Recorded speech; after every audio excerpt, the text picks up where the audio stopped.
ત્રીજા દિવસે પણ અસામાજિક તત્વો સામે કાર્યવાહી યથાવત રહી છે। પોલીસ દ્વારા તેમની ગેરકાયદેસર મિલકતોની તપાસ કરીને તેનું ડિમોલિશન કરવામાં આવી રહ્યું છે। તો સુરતના લીંબાત વિસ્તારમાં ભાઈ બનવાની કોશિશ કરનારા વસીમ પાર્સલે એસએમસીના પ્લોટ પર ગેરકાયદેસર ઊભી કરાયેલી ઓફિસ આજે ચુસ્ત પોલીસ બંદોબસ્ત વચ્ચે તોડી પાડવામાં આવી હતી।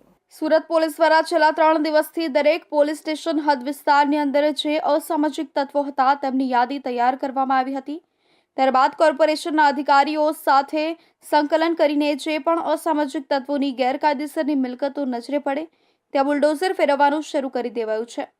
સુરતના લીંબાત વિસ્તારમાં માથાભારે શખ્સ તરીકે ઓળખાતા વસીમ પાર્સલની ત્યાં કાર્યવાહી શરૂ કરવામાં આવી હતી।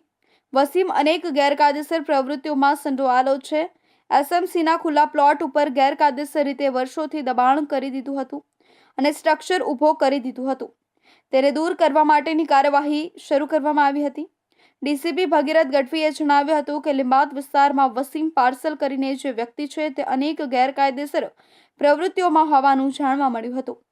વસીમ પાર્સલ ઉપર ખંડણી, મારામારી, ધાક ધમકીના ગુના હતા તેમજ ભૂતકાળમાં તેના પર પાસા પણ થઈ ચૂક્યા છે।